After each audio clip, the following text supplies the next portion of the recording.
tout le monde et bienvenue dans la 7e émission du Corner Club. Déjà, ça fait un petit moment qu'on a lancé ces formats vidéo pour vous qui évoluent au fur et à mesure. Aujourd'hui, on part sur des formats peut-être plus courts mais plus intenses. On réfléchit un peu plus au sujet et aux questions et notamment aux invités.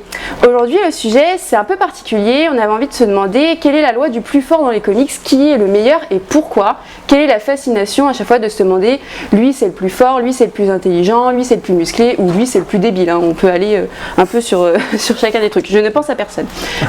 Du coup, pour se poser ces multiples questions, on a avec nous un invité un peu prestigieux, en tout cas on le connaît depuis un petit moment, c'est Alcor. Bienvenue. Bienvenue, enchanté. Donc du coup moi c'est Alcor de la chaîne. Oui, ah putain, ouais, Alcor. Je m'y attendais pas. C'est un peu une surprise. Incroyable. Et du coup moi je fais des vidéos sur les super-héros, sur les jeux vidéo et j'explique du coup quels sont les pouvoirs des personnages. Donc du coup quelle est la vraie force d'un personnage, vu que les personnages entre les films et les comics, il y a une grande différence entre les deux. Et du coup, je réponds aussi à des questions un peu de fans, en mode comment tuer Deadpool, qui est le plus fort entre Batman ou Superman, ce genre de trucs. Tu rentres un peu dans les caractéristiques de chaque héros, quoi. C'est ça. Super.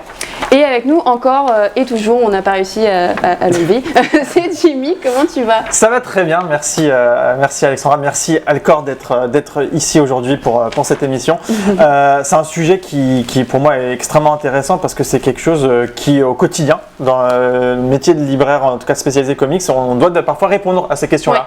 Ça arrive parfois qu'on a des clients jeunes ou pas qui viennent nous demander et vous, d'après vous, la Wonder Woman des films elle est plus forte que la Wonder Woman des comics ou ce genre de choses et on peut pas se permettre de leur dire j'en sais rien ou de dire ça ne m'intéresse pas. Il faut discuter. Il faut toujours avoir une réponse de toute façon. Et du coup on doit souvent discuter de ces sujets-là et donc je trouvais ça intéressant de savoir mais qu'est-ce qui fascine les gens dans le fait de savoir qui est le plus fort, qui est le plus rapide, le plus intelligent, le plus stupide, le plus increvable, etc. Exactement. Donc on est là. Et du coup, tu enchaînes bien avec ma première question. Est-ce que vous pouvez illustrer la fascination qu'il y a justement autour de cette question? Ce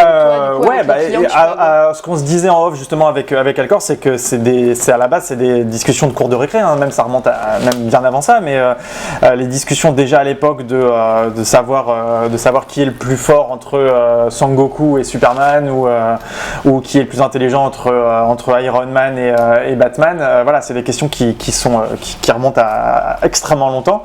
Et je pense que ça venait essentiellement du fait que chacun aimait bien avoir son super-héros fétiche ou son personnage de fiction fétiche. Et forcément il devait le défendre devant ses camarades de classe pour pouvoir asseoir sa domination de fan. Donc ça vient de ça et je pense que globalement quand on est au milieu de ces univers fantastiques on se dit toujours mais qu'est-ce qui se passerait s'ils se rencontraient quoi. Ouais, ça titille notre imaginaire. Et toi Alcor, parce que du coup tu as un peu créé ta chaîne par rapport à ça. En fait, pour donner un exemple, moi à la cour de récré, on avait, même si c'était pas sur les super-héros et tout, moi on avait des dialogues un peu de sourds en vrai, sur qui était le plus fort dans Naruto, vu que c'était l'époque où du coup le manga était populaire, du coup qui est le plus fort entre les trois starters des Pokémon, donc Dracofeu, Florizarre et Tortank. Et moi je pense que les gens ils aiment bien classifier les choses, savoir un peu qui est plus fort, qui gouverne les gens, etc. Je pense que même à l'école, les gens se disaient tiens, c'est qui le plus fort de la classe, c'est qui le plus nul. Je pense que ça influence un petit peu aussi dans notre manière d'appréhender les choses. Mais aussi, je pense que le fait que dans un univers partagé, notamment chez Marvel et DC, vu qu'il y a plein de personnages, on se dit tiens, mais qui est le plus fort, qui est le plus intelligent, et du coup. Ça permet de simplifier, du coup. Peut-être d'avoir aussi une certaine logique aussi. Ok. Ouais, que ce soit moins chaotique dans l'univers. Potentiellement. Vu le nombre de personnages. Bon. Mais après, moi je trouve ça assez intéressant. Après, je reçois énormément de commentaires, que ce soit sur Instagram, Twitter ou YouTube, sur est-ce que Quicksilver est plus rapide que Flash, qui est le plus fort entre Superman et Hulk. Je trouve ça assez marrant. Mais est-ce que tu trouves ça pertinent du coup comme question? De temps en temps. Sans insulter les fans. De temps en temps. Souvent, ça peut être marrant quand les personnages ont des choses à voir. Notamment Flash, qui est plus rapide entre Flash ou Superman, vu que c'est un débat qui revient assez souvent. Ou par exemple, Flash et Quicksilver, encore lui. Parce que c'est un peu les deux personnages les plus rapides de deux licences. Donc du coup, les gens veulent savoir qui est le plus rapide. Et ensuite, souvent c'est des classifications donc sur tel ou tel personnage. Après ça dépend. Par exemple, je trouve que savoir qui est plus fort entre Spider-Man et le Doctor Strange, même si c'est le même créateur avec Steve Ditko et Stan Lee, je pense que ça a tellement rien à voir que du coup c'est pas très intéressant, mais ça dépend de la pertinence entre les deux héros, comment ils sont montrés dans les films, dans les comics. Donc par exemple avec Captain America et Iron Man, ça le fait vu qu'il y a eu Civil War, que les deux personnages c'est tous les deux qui rentrent en confrontation aussi des Avengers. Du coup ça dépend vraiment du contexte, un peu des fois si c'est opposé c'est marrant. Genre, Goku contre Hulk, ça peut être, non mais des fois ça peut être rigolo. Mais justement, t'anticipes un petit peu sur ma prochaine question, dans comment les scénaristes pour les films ou les comics jouent-ils de ça? Est-ce que tu as des exemples?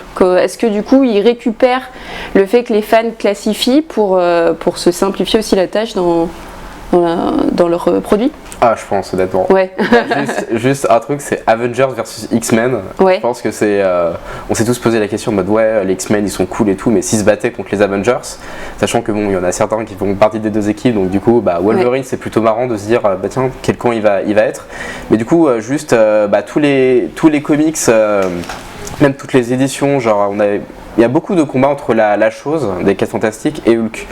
Mais du coup, souvent ils font une édition où justement ça s'appelle juste la chose contre Hulk.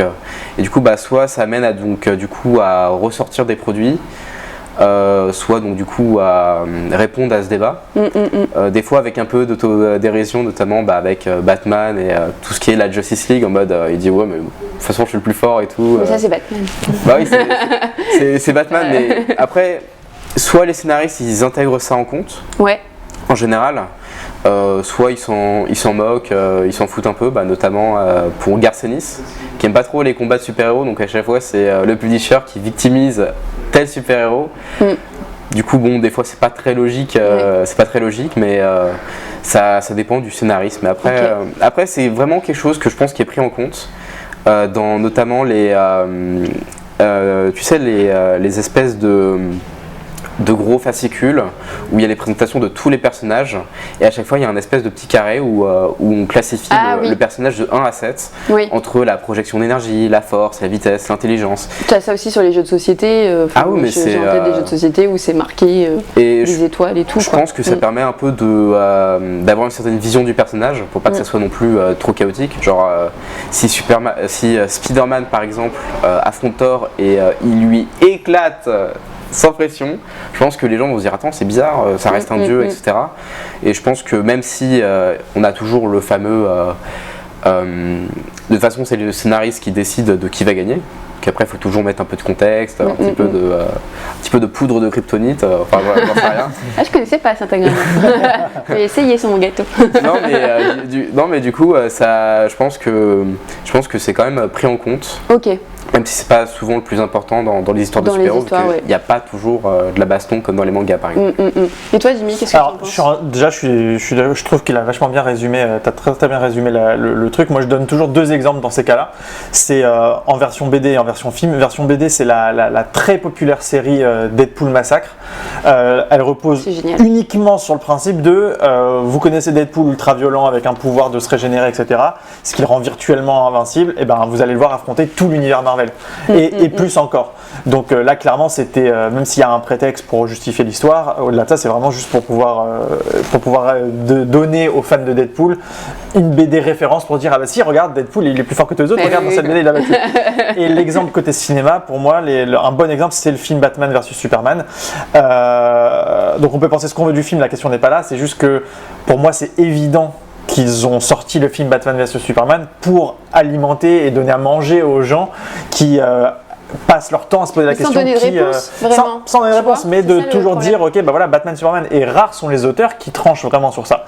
Et des auteurs qui au final vont dire c'est à peu près match nul, t'en as qui vont dire c'est Superman qui gagne parce qu'au final il a plus de volonté, et d'autres qui vont dire c'est Batman qui gagne parce que le Superman va le laisser gagner parce que Superman est plus humain au final que Batman. Enfin ils botteront toujours plus ou moins en touche, mais globalement voilà c'est 2 exemples très simples et très faciles à appréhender, donc Deadpool Massacre d'un côté et le film Batman vs Superman de l'autre, pour montrer qu'en fait si c'était des choses qui ne nous intéressaient pas de voir les gentils s'affronter pour savoir lequel était le plus fort, ces produits-là n'existeraient même pas. Et justement dans la question de la loi du plus fort, il faut peut-être revenir sur la définition du meilleur, on en parlait en off.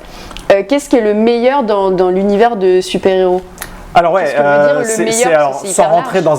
dans un débat philosophique, il y a Ça sera la prochaine il y a des choses, c'est ça. Il y a des choses qui me semblent évidentes, et tu me diras si tu es d'accord avec moi, Alcor, c'est que déjà il faut qu'un super-héros, globalement, sauf exception, soit meilleur que ses ennemis. Ça semble assez basique, assez simple de présenter comme ça, mais si un super-héros perd systématiquement contre ses ennemis, bon, ça le fait moyen et il va sûrement perdre en popularité. Donc il faut qu'il soit meilleur que ses ennemis.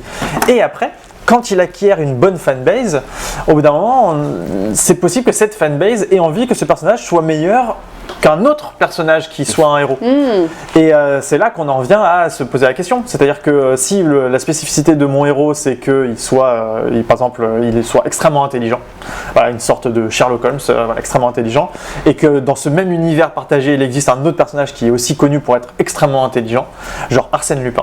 Au bout d'un moment, les fans ont envie de se dire qui serait le plus intelligent, le plus fort dans une confrontation d'esprit. Du coup, les héros sont réduits à être le meilleur.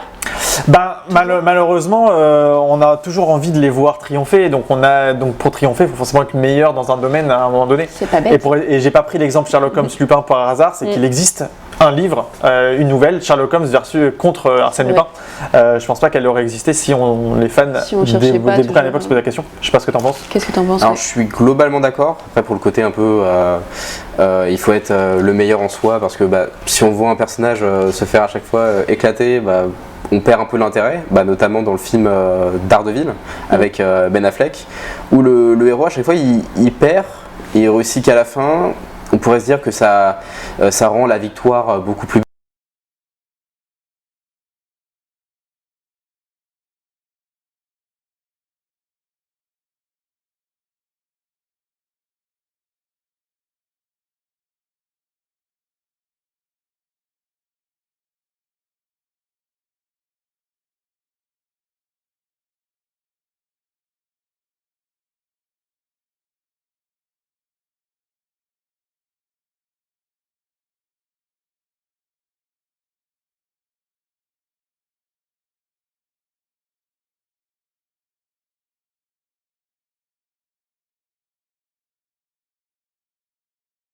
Il faut que le personnage soit fort pour sauver les gens, pour représenter quelque chose.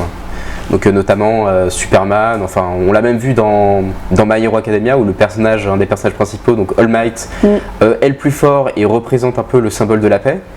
Et il faut aussi que le personnage soit vertueux en soi pour vraiment être le plus fort, le meilleur, enfin après ça dépend. Mais après, plus le héros est haut, plus dur sera la chute, et je pense notamment à Daredevil Born Again où le héros se fait fracasser mais il réussit à remonter. C'est ça, on aime aussi voir les héros chuter pour après les revoir remonter potentiellement, mais globalement, de façon générale, sauf instant critique dans leur vie, on veut les voir triompher, quoi. Donc on veut, technique par défaut, qu'ils soient les meilleurs, forcément. Exactement. Et est-ce que le fait d'être meilleur joue avec la popularité? Est-ce qu'un héros va être plus populaire parce qu'on le considère comme meilleur? Ou après, j'ai l'impression que ça commence à évoluer parce que je vois par exemple Loki, qui est un méchant, qui devient très très populaire, où il y a notamment à voir sa série sur Disney en mai, je crois. Donc est-ce que c'est un... Alors déjà, ce qui est évident, c'est qu'un personnage, quand il est populaire, il va avoir plus de temps d'écran, plus de production autour de séries version papier. En tout cas, on reste sur le sujet des comics. Donc ça, c'est une évidence. Un bon exemple, c'était que par exemple quand ils ont fait des films sur les 4 Fantastiques, les 4 Fantastiques étaient déjà un peu passés de mode, on va dire. Donc déjà, ils avaient quasiment plus de production de séries en version papier. Les films qui ont été je sais pas s'ils ont été des échecs commerciaux, mais en tout cas ça n'a pas relancé une flamme des 4 Fantastiques comme l'a été les films Gardiens de la Galaxie, qui ont relancé les Gardiens de la Galaxie qui étaient dans le néant le plus total. Donc les personnages récupèrent du temps de visibilité ou en perdent. Et forcément, quand ils gagnent du temps de visibilité, si on a envie de miser sur eux, genre restons sur l'exemple des Gardiens de la Galaxie, forcément on va en faire une équipe encore plus cool qu'elle ne l'était, encore plus forte qu'elle ne l'était, encore plus avec des aventures toujours avec des enjeux toujours plus élevés. Donc forcément on va les présenter sous un meilleur jour. Donc je pense que c'est un peu comme ça que ça fonctionne. Alors c'est une version très peu rêveuse que je propose des comics, un peu très pragmatique, mais en vrai c'est comme ça. Mais c'est aussi des schémas qui se répètent. C'est ça, c'est-à-dire que c'est la popularité d'un personnage qui va lui donner plus de visibilité. Et c'est simple, si on veut qu'il reste dans son histoire, faut qu'il survive. Oui. Donc qu'il affronte ces obstacles et qu'il les surpasse. Exactement. Que tu es d'accord? Moi, je prendrais l'exemple de Wolverine et du Punisher pour toujours un peu conforter cet exemple. Ouais. C'est que ces deux personnages qui viennent du coup un qui vient de X-Men et l'autre qui vient vraiment de Spider-Man. Mais c'est avec du coup ils ont tellement marqué les lecteurs parce qu'il y en a un, il était Wolverine, c'était un peu le plus cool, il était un peu en mode un peu le plus violent. C'est peut-être pas le meilleur en termes de morale, mais vu que c'est le meilleur dans ce qu'il fait, c'est sa phrase. En plus, ouais, d'ailleurs c'est ça catchphrase. Ouais, c'est sa phrase, et le Punisher, c'est le mec le plus efficace en termes d'anticriminalité, j'imagine. Contrôle de la criminalité. Le contrôle, c'est joli comme mot. Le plus efficace que Batman.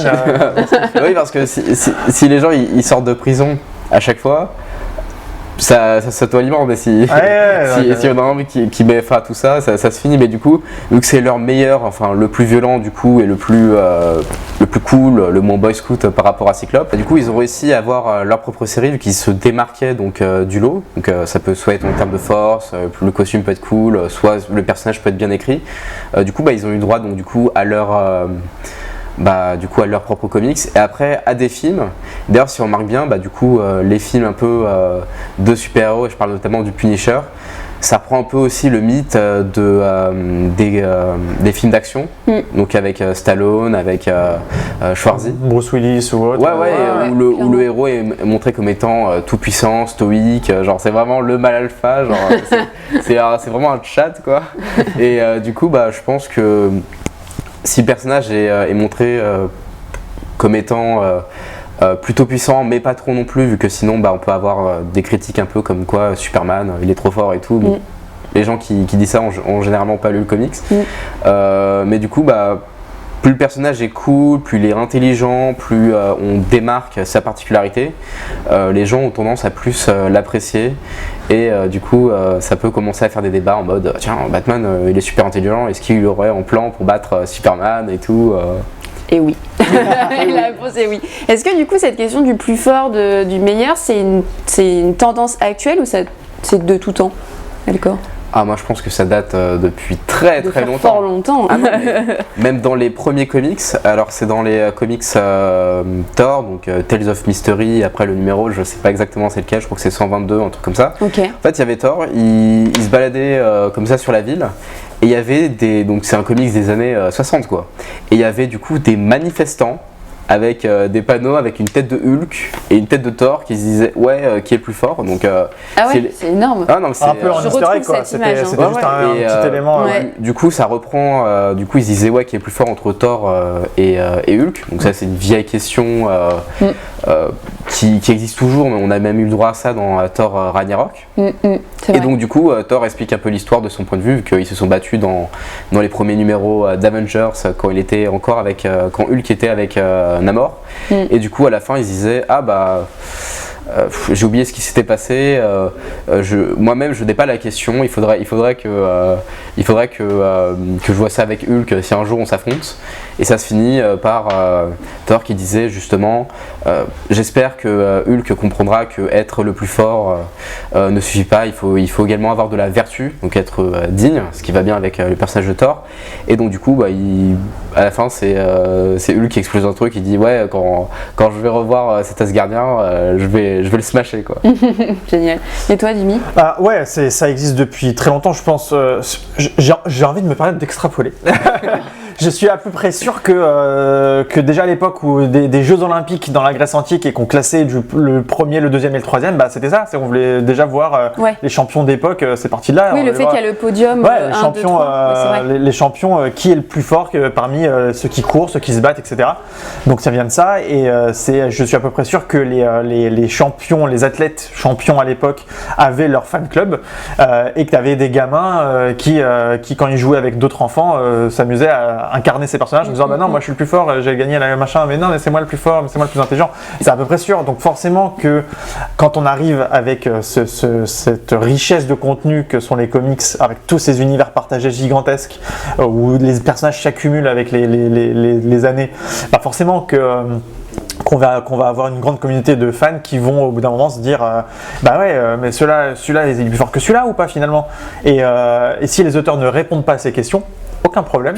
Il y a des forums de discussion dédiés où les gens peuvent débattre. Alors, j'allais parler de ça en plus des forums, c'est qu'avec Internet, on a eu du coup du contenu des forums où les gens peuvent discuter, et un des forums les plus populaires donc, dans le monde en comics, c'est Comic Vine, et les deux gros trucs qui sont intéressants en soi envers les fans, c'est versus battle. Donc en gros on prend deux personnages, par exemple Batman et Daredevil, on met des règles, donc par exemple 3 rounds dans une ville, et on dit la morale est off, donc du coup les deux personnages peuvent tuer.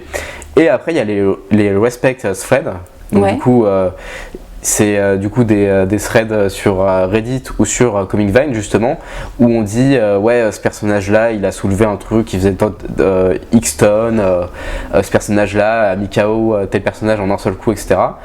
Moi je me sers un peu des deux dans mes vidéos parce que bon, c'est un peu les trucs un peu les plus populaires, donc du coup dans les comics. Vu que bon, même s'il y a une partie très politisée, il y a on dit souvent que les comics c'est politique. Après, toute œuvre est politique. Tout est politique, bien sûr. En soi, il y a des fois juste des auteurs qui font des histoires où c'est deux héros qui se battent. Oui, c'est pour le fun. Pour le fun. Ouais, bien sûr. War Hulk, c'est pour le fun. Endgame, donc Batman Endgame, pas Avengers. On a quand même Batman avec une armure qui défonce la Justice League. Donc des fois c'est souvent pour le fanservice. Mais après même on peut voir même ça sur YouTube ou sur YouTube. Il y a une série qui s'appelle Death Battle. Okay. Où en fait on prend deux personnages qui se battent. Ah oui, j'ai regardé ça. Et on a eu notamment Goku contre Superman, et les gens ils prennent le truc ultra au sérieux, genre ils se disent vous voyez le diamètre de l'explosion à un tel diamètre, ça fait X kilotonnes. Ils essayent d'apporter des faits scientifiques pour appuyer leur non mais des fois c'est un peu débile, un peu contradictoire. Par exemple Dragon Ball, rien n'est expliqué alors que dans les comics tout est expliqué. À chaque fois on dit il allait à cette vitesse, il a fait ça en ça et tout, et c'est des vidéos ultra populaires aux États-Unis, à tel point que même la chaîne qui s'appelait à la base Screw Attack, qui faisait des tops et tout, s'est renommée en Death Battle tellement que ça marchait bien. Ah d'accord.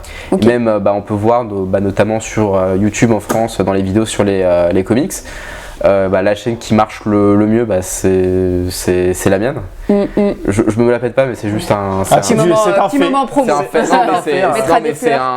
Après c'est un fait, mais ça montre que c'est le sujet qui plaît. C'est les sujets qui plaît aux gens, que les gens ils veulent savoir quelle est la force d'un personnage. Après je fais pas trop de versus si tel tu fais pas personnage. De duel, j'en ai fait qu'un, c'était Batman contre Superman, parce qu'il y avait le film qui sortait. Mais à part ça, les gens veulent savoir à quel point le personnage peut être fort. Je pense qu'il y a un peu une fascination pour le côté un peu super super-héros. Et où ça limite justement. C'est ça. Et après, les gens veulent souvent savoir aussi qui est plus fort que qui. C'est un peu le concours de qui est la plus grosse, quoi. C'est un peu ça. On fera un gros bip. Super, je pense qu'on a vraiment un peu fait le tour sur la question de la loi du plus fort dans les comics. Je voulais finir sur, justement pour revenir à l'essence même du comics, quel est votre préféré là où vous estimez que votre héros est le plus fort? Donc, alors, comme d'habitude, on aime bien mettre en avant des comics à ce moment-là pour illustrer le propos et surtout pour donner des idées de lecture à notre public. Alors moi j'ai proposé Immortal Hulk, dont le tome 6 vient de sortir au moment où on tourne cette vidéo. Qui est une excellente série sur le personnage de Hulk et qui est, selon beaucoup de gens, et si vous allez sur la chaîne d'Alcor, vous aurez une vidéo qui confirmera ce que je dis, qui est une des versions les plus fortes du personnage de Hulk, pour plein de raisons. Je vais pas spoiler, mais en gros c'est une version de Hulk qui est un peu cheatée, mais qui est passionnante à lire, notamment sa dualité avec Bruce Banner qui est explorée dans des aspects assez originaux. Donc ouais, si on devait parler d'une BD dans laquelle un personnage est incroyablement fort, pour moi ce serait Hulk. En tout cas, Immortal Hulk.